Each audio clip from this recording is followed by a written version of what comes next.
പക്ഷേ ആ വീട് നഷ്ടപ്പെട്ട ആളോട് കൊടിയ വഞ്ചനയാണ് യൂത്ത് കോൺഗ്രസ് നടത്തിയത്. ഇപ്പോൾ ഉയർന്നു വരുന്ന ഒരു പ്രധാനപ്പെട്ട ആക്ഷേപം ഇത് യൂത്ത് കോൺഗ്രസിനെ മാത്രം ബാധിക്കുന്ന ഒരു സംഘടനാ വിഷയമല്ല, ഈ നാടിനെ ആകെ ബാധിക്കുന്ന ഒരു വിഷയമായി മാറിയിരിക്കുകയാണ്.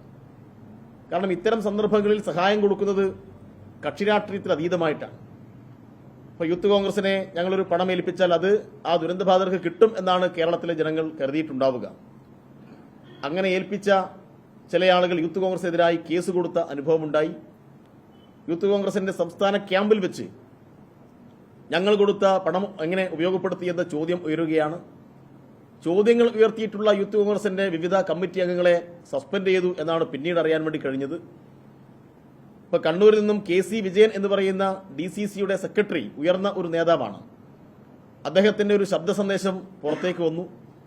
അദ്ദേഹം പറയുന്നത് വയനാടിന്റെ പേരിൽ യൂത്ത് കോൺഗ്രസ് നേതാക്കന്മാർ പിരിച്ചു മുക്കി വ്യാജ കാർഡ് അടിച്ച നിന്നിൽ നിന്നും ഇതിൽ കൂടുതലൊന്നും പ്രതീക്ഷിക്കുന്നില്ല എന്ന് പറയുന്ന ഫോൺ സന്ദേശം നിങ്ങളെല്ലാം കേട്ടിട്ടുണ്ടാവും. അതുകൂടാതെ വയനാട്ടിൽ നിന്ന് ജിബിൻ മമ്പള്ളി എന്ന് പറയുന്ന ഒരു നേതാവിനെ സസ്പെൻഡ് ചെയ്യുന്ന നിലയുണ്ടായി.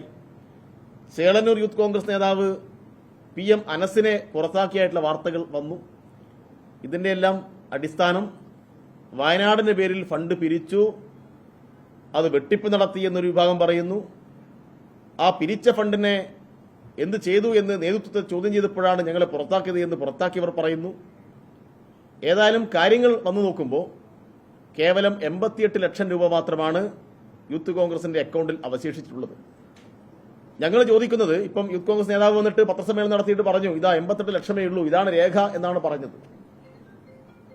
പക്ഷെ ഒരു കാര്യമുണ്ട്, എല്ലാ പണവും അക്കൗണ്ട് വഴി മാത്രമേ പിരിച്ചിട്ടുള്ളൂ എന്ന് യൂത്ത് കോൺഗ്രസ് ഒരാളും ഇതുവരെ പറഞ്ഞിട്ടില്ല. ഞങ്ങൾ ചോദിക്കുന്നത് എല്ലാ പണവും അക്കൗണ്ട് വഴി മാത്രമേ നിങ്ങൾ വാങ്ങിയിട്ടുള്ളൂ എന്ന ചോദ്യമാണ്.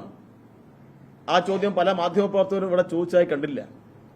അപ്പൊ ഞങ്ങൾ മനസ്സിലാക്കുന്നത് യൂത്ത് കോൺഗ്രസിന്റെ ക്യാമ്പിൽ നിന്ന് ഉയർന്ന വാദം കോടിക്കണക്കിന് രൂപ വിദേശത്ത് നിന്ന് മറ്റു പല ബിസിനസ്സുകാരിൽ നിന്നെല്ലാം വാങ്ങിയിട്ടുണ്ട്. അതെല്ലാം ഏത് അക്കൗണ്ടിലാണ് വാങ്ങിയത് എന്ന് ഒരു നിശ്ചയവുമില്ല.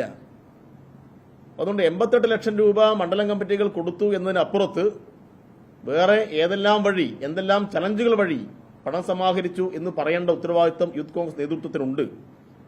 അതുകൊണ്ട് ഫണ്ട് ഇങ്ങനെയുള്ള ദുരന്ത ബാധിത പ്രദേശത്ത് പോയി ആവേശത്തോടുകൂടി പത്രസമ്മേളനം നടത്തി ജനങ്ങളിൽ നിന്ന് പണം പിരിച്ച് ആ പണം യഥാർത്ഥ ആവശ്യങ്ങൾക്ക് വേണ്ടി ഉപയോഗിക്കാതിരിക്കുന്നത് അതൊന്നും ഒരു ഉത്തരവാദിത്തപ്പെട്ട സംഘടനയ്ക്ക് ചേർന്ന പണിയല്ല. ഇത് കേരളത്തിലെ മൊത്തം യുവജന സംഘടനകൾക്കും പൊതുപ്രവർത്തകർക്കും അപമാനമുണ്ടാക്കുന്ന ഒന്നാണ്.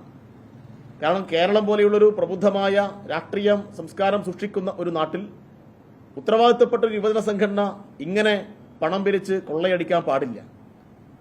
ഇത് സംബന്ധിച്ച് DYFI നിയമപരമായിട്ടുള്ള നടപടികൾ സംബന്ധിച്ച് ആലോചിക്കും. ഇപ്പോൾ ഒടുവിൽ ഇത്തരം കാര്യങ്ങൾ ഉയർന്നു വന്നപ്പോൾ അവർ പറഞ്ഞത് ഞങ്ങൾ ഭൂമി എടുത്തിട്ടുണ്ട് എന്നൊരു കള്ളം പറഞ്ഞു. വിവിധ കളവുകൾ അവർ പറഞ്ഞു.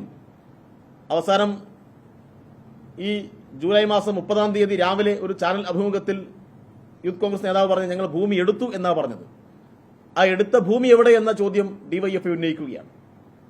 ഞങ്ങൾ ഇന്നേ സ്ഥലത്ത് ഇന്നേ വില്ലേജ് ഓഫീസിൽ വില്ലേജിന്റെ ഭാഗമായിട്ടുള്ള സ്ഥലം എടുത്തിട്ടുണ്ടോ, ഇന്നേ സർവേ നമ്പർ പ്രകാരമുള്ള സ്ഥലം ഏറ്റെടുത്തോ എന്ന് പറയാനുള്ള മര്യാദയും മാന്യതയും സത്യസന്ധതയും നിങ്ങൾ കാണിക്കണം.